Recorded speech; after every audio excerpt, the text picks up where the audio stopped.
बिस्मिल्लाहिर्रहमानिर्रहीम। अस्सलाम वालेकुम। इस वीडियो में बात करेंगे कि शहर इक़्तिदार में एक बड़ी लड़ाई का आगाज़ होने जा रहा है। इस हवाले से आज की वीडियो में आपके साथ मुकम्मल तफसीलात शेयर करेंगे कि अगले आने वाले 4 से 5 रोज़ बड़ी अहमियत के हामिल हैं, फ़ैसला कुन साबित हो सकती हैं और हुकूमत पाकिस्तान और इलेक्शन कमीशन और अपोजिशन जमातों के दरमियान जो एक जंग का आगाज़ हो चुका है, इसके हवाले से अब हुकूमत पाकिस्तान ने अपनी तैयारी शुरू कर दी है और वज़ीर आज़म इमरान खान डट चुके हैं और इमरान खान साहब ने एक बड़ा ऐलान कर दिया है कि अब नहीं तो फिर कभी नहीं। इस हवाले से अब अपनी अपनी हिकमत अमली बनाई जा रही है। हुकूमत पाकिस्तान अपनी हिकमत अमली तैयार कर रही है, दूसरी जानिब अपोजिशन की जमातें अपनी हिकमत अमली तैयार कर रही हैं और इलेक्शन कमीशन ने भी पीर के रोज़ इजलास तलब कर लिया है और इलेक्शन कमीशन अब अपनी हिकमत अमली तैयार कर रहा है। लेकिन हुकूमत पाकिस्तान ने अब अपने पत्ते शो करवाना शुरू कर दिए हैं, मुश्तरका पार्लियामेंट का इजलास भी बुला लिया है और पाकिस्तान के वज़ीर आज़म इमरान खान ने अपने करीबी लोगों को हदायत जारी कर दी हैं कि अब ऐसे नहीं तो फिर वैसे ही सही, अगर घी जो है वो सीधी उंगली से नहीं निकला तो फिर उसको टेढ़ी उंगली से निकाला जाए। और अब वज़ीर आज़म इमरान खान ने अपने लोगों को इस हवाले से टास्क सौंप दिया है कि अब किसी किस्म की कोताही बर्दाश्त नहीं की जाएगी। इस हवाले से आज की वीडियो में बात करेंगे। सबसे पहले बात कर लेते हैं कि पाकिस्तान की 70 साल तारीख उठाकर देखें तो जितने भी इंतखाबात हुए हैं, कोई भी इंतखाबात ऐसे नहीं हुए, कोई भी एक ऐसा इलेक्शन आपको नज़र नहीं आएगा जिस इलेक्शन पर तमाम अपोजिशन जमातों और तमाम स्टेक होल्डर्स का इस पर इत्तेफाक हो कि ये फ्री एंड फेयर इलेक्शन है और उसको कहा गया हो कि हम अपनी नाकामी तस्लीम करते हैं और जीतने वाली जमात को मुबारकबाद दी जा रही हो। लेकिन पाकिस्तान में हमेशा से ये होता रहा है कि जो जीतने वाली जमात है वो जश्न मनाती है, लेकिन जो हारने वाली जमात है वो धांधली का रोना रो रही होती है। लेकिन इस मरतबा जो अफसोस की बात यह है, दुख की बात यह है कि जिन अपोजिशन की जमातों ने अपनी 3 साल कैंपेन की है वोट को इज्जत दो के नारे पर और अवाम के सामने ये मंजर रखा है कि अब हम किसी किस्म का कंप्रोमाइज़ नहीं करेंगे, पाकिस्तान में वोट की तजलील की जाती है, अब हम उठ खड़े हुए हैं और आपके वोट को हम इज़्ज़त देंगे और आपके वोट की जो तौहीन की जाती है, जो मुदाखलत की जाती है, जो धांधली की जाती है, अब हम ये रास्ता बंद करने जा रहे हैं। लेकिन अफसोस ये है कि जिन लोगों ने ये नारा लगाया उन लोगों ने तो ये रास्ता बंद नहीं किया, बल्कि इस रास्ते में मज़ीद रुकावटें पैदा करने की वो लोग कोशिश कर रही हैं।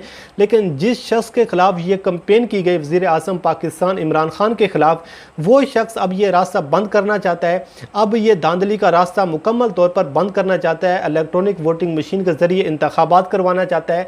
लेकिन जिन लोगों ने ये नारे लगाए, जिन लोगों ने अवाम के सामने मंजन बेचा, अवाम के सामने इनकलाबी बनने की कोशिश की, अब वही लोग जो हैं वक्त आने पर इसमें सबसे बड़ी रुकावट बनने जा रही हैं। लेकिन वज़ीर आज़म पाकिस्तान अब ये फ़ैसला कर चुकी हैं कि अगर पाकिस्तान को आगे लेकर जाना है, अगर पाकिस्तान की तकदीर को बदलना है, अगर पाकिस्तान की 70 साल तारीख को तब्दील करके एक नए पाकिस्तान की बुनियाद रखनी है, तो फिर अब नहीं तो फिर कभी नहीं, अब इलेक्ट्रॉनिक वोटिंग मशीन के ज़रिए ही इंतखाबात होंगे। और ओवरसीज़ पाकिस्तानी के मामले पर भी वज़ीर आज़म पाकिस्तान ने एक बड़ा जो है फ़ैसला सुना दिया है, उस पर भी आगे चलकर बात करते हैं। लेकिन सबसे पहले बात कर लेते हैं कि हुकूमत और अपोजिशन जमातें आमने सामने हैं। हुकूमत वर्सेस इलेक्शन कमीशन जो है वो आमने सामने है। हुकूमत ये चाह रही है कि जो इंतखाबात हों वो इलेक्ट्रॉनिक वोटिंग मशीन के ज़रिए करवाए जाएं ताकि ये धांधली का रास्ता बंद किया जाए। इलेक्शन कमीशन ने 27 इतराज़ात उठा दिए हैं और जो इतराज़ात हैं वो इंतहाई ऐसे इतराज़ात हैं कि आप सुनकर भी यकीन करें, आप अपनी जो आपको ऐसा महसूस होगा कि ये कोई बचगाना हरकत की है इलेक्शन कमीशन ने, कि जिस इलेक्शन कमीशन का ये काम है कि आपने शफाफ इंतखाबात करवाने हैं, आपकी वजह से 5 साल के लिए एक रियासत पर एक हुकूमत आती है, वो इक़्तिदार करती है, जो 20 से 25 करोड़ की जो पाकिस्तान की आबादी है उसकी तकदीर का जो फ़ैसला आपने करना होता है। लेकिन आपका काम है शफाफ इंतखाबात करवाना, लेकिन वो इलेक्शन कमीशन उसने 37 इतराज़ात उठा दिए हैं। और इससे कतई नज़र कि इलेक्शन कमीशन इस चीज़ का पाबंद है कि हुकूमत जो भी कानून साज़ी करेगी इलेक्शन कमीशन ने उस पर अमल दरामद करवाना है। इलेक्शन कमीशन अपनी तजवीज़ तो दे सकता है, लेकिन हुकूमत के सामने इस किस्म की रुकावट खड़ी नहीं कर सकता कि जी हम इसके ज़रिए इंतखाबात नहीं करवा सकते। अब मामला जो है वो एक दिलचस्प मराइल में दाखिल होता हुआ नज़र आ रहा है। अब अगले 5 से 6 रोज़ हैं, फैसला हो जाएगा कि हुकूमत पाकिस्तान क्या करने जा रही है। लेकिन इलेक्शन कमीशन और अपोजिशन जमातें एक पेज पर है, हुकूमत पाकिस्तान एक पेज पर है। हुकूमत पाकिस्तान की जानिब से मुश्तरका पार्लियामेंट का इजलास बुलाया गया है जो 13 सितंबर को शुरू होगा, और उसके साथ साथ जो चीफ इलेक्शन कमिश्नर हैं उन्होंने भी पीर के रोज़ अपना इजलास बुला लिया है। पीडीएम ने अपनी हिकमत अमली तैयार कर ली है और पीडीएम ये कह रही है कि हम मुश्तरका पार्लियामेंट के इजलास का बाइकआउट करेंगे, उसमें हम एहतजाज करेंगे।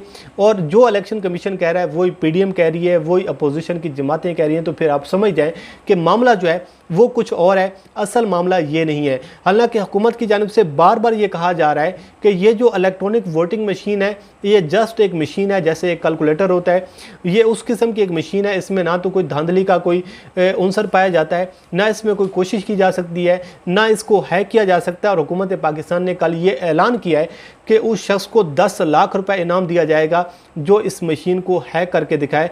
तो अब सबसे पहले तो ये कोशिश करनी चाहिए मरीम नवाज़ को, उसके बाद बिलावल सरदारी को, और इसके साथ साथ इलेक्शन कमीशन के जो चीफ़ हैं उनको ये कोशिश करनी चाहिए कि 10 लाख का वो इनाम जो है वो वसूल करें और इस मशीन को हैक करके दिखाएं। लेकिन मसला ये है कि अब हुकूमत और जो इलेक्शन कमीशन है उसके दरमियान एक मैच पड़ चुका है।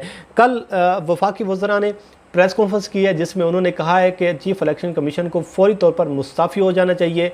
जो इलेक्शन कमीशन है वो अपोजिशन का हेडक्वार्टर बन चुका है और इस मामले में हम सुप्रीम जुडिशल कौंसिल में भी हम जा सकते हैं, हम इसके ख़िलाफ़ जुडिशल कमीशन और जुडिशल कौंसिल वगैरह में भी हम जा सकते हैं। बहरहाल एक जंग जो है वो जारी है। अब बात कर लेते हैं कि वज़ीर आज़म पाकिस्तान ने जो दो टोक मौक़िफ़ इख्तियार किया है। पाकिस्तान के वज़ीर आज़म कह रहे हैं कि अब नहीं तो फिर कभी नहीं। अगर अब भी धांधली का रास्ता नहीं रोका जाता, अगर अब भी इस बार भी धांधली का दरवाज़ा नहीं बंद किया जाता तो फिर कभी भी ये दरवाज़ा बंद नहीं किया जाएगा। जो इलेक्शन होंगे वो खूनी इलेक्शन होंगे और पाकिस्तान की तारीख़ जो है वो इन इलेक्शन को कभी नहीं भूल सकेगी। जो आगे आने वाला जो एक सियासी मंजरनामा जो है वो नज़र आ रहा है। अब वज़ीर आज़म पाकिस्तान ने अपनी टीम को ये हदायत जारी कर दी हैं, टास्क सौंप दिया है और वाज़ेह और दो टोक अंदाज में कहा है कि अगर इंतखाबात होंगे, जब भी इंतखाबात हुए, 2023 में इंतखाबात हुए, उससे पहले इंतखाबात हुए, जब भी इंतखाबात हुए तो इंतखाबात होंगे इलेक्ट्रॉनिक वोटिंग मशीन के ज़रिए। और इस मरतबा जो हिकमत अमली है वो बनाई जा रही है, हुकूमत अब इससे पीछे नहीं हटेगी। और इसके साथ साथ उन्होंने कहा है कि हुकूमत और इलेक्शन कमीशन के दरमियान जो जंग इस बात पर है। अब मसला जो आ रहा है वो मसला क्या आ रहा है? मसला ये आ रहा है कि हुकूमत ये चाह रही है कि इलेक्ट्रॉनिक वोटिंग मशीन के ज़रिए हो, जो इलेक्शन कमीशन है वो कहते हैं इसके ज़रिए नहीं हो सकता, लेकिन इससे आप इनकार नहीं कर सकते। ये इलेक्शन कमीशन की ज़िम्मेदारी है कि जो हुकूमत कानून साजी करेगी, जो पार्लियामेंट कानून साजी करेगी, उस पर इलेक्शन कमीशन को अमल दरामद करवाना है, अमल दरामद करना है। ये इलेक्शन कमीशन नहीं कह सकता कि जी ये मैं नहीं कर सकता, ये एक अजीब सी बात है। और अब हुकूमत ने दो ऐलान कर दिए हैं। पहली बात तो यह है कि उन्होंने कहा है कि अगर वोट होंगे तो इलेक्ट्रॉनिक वोटिंग मशीन के ज़रिए होंगे। और ओवरसीज़ पाकिस्तानी को जो वोट का हक़ देने के हवाले से बात की जा रही है, तो पाकिस्तान के वज़ीर आज़म इमरान खान ने कहा है कि आने वाले इंतखाबात में ओवरसीज़ पाकिस्तानियों को हर सूरत वोट का हक़ दिया जाएगा। इस पर हम किसी किस्म का कोई कंप्रोमाइज़ नहीं करेंगे। और हुकूमत ने अब दो ऐलान ये किए हैं कि अगर कोई शख्स इस मशीन को हैक करके दिखा दे तो उसको 10 लाख का इनाम दिया जाएगा। हुकूमत पाकिस्तान ने अब मुश्तरका पार्लियामेंट का इजलास बुला लिए और आपके ये भी तमाम तर इन्फॉर्मेशन इल्म है कि जब हुकूमत जो है वो कानून साजी नहीं कर पाती, जब अपोजिशन उसका साथ नहीं देती, तो फिर आसान सा तरीका है कि आप मुश्तरका पार्लियामेंट का इजलास बुलाएँ और उस इजलास में जो भी आप बिल पास करवाना चाहते हैं करवा लें, क्योंकि सेनेट में भी आपकी अक्सरियत है, जो कौमी असम्बली में भी आपकी हुकूमत है। तो ये फिर इस तरीके से आप नंबरिंग जो है वो पूरी करके आप अपना बिल पास करवा सकते हैं, कानून साजी कर सकते हैं। और अब 13 सितंबर को इजलास होने जा रहा है और 13 सितंबर को सदर पाकिस्तान जो पार्लिमानी साल मुकम्मल हो रहा है इस पर वो स्पीच करेंगे।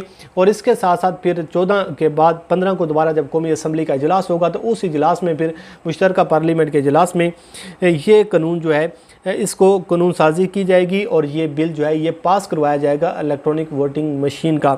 दूसरा ये है कि जो 13 दिसंबर को अब ये इजलास होने जा रहा है, इस इजलास में अपोजिशन जो है वो ये कह रही है कि हम इसका बाइकआउट करेंगे।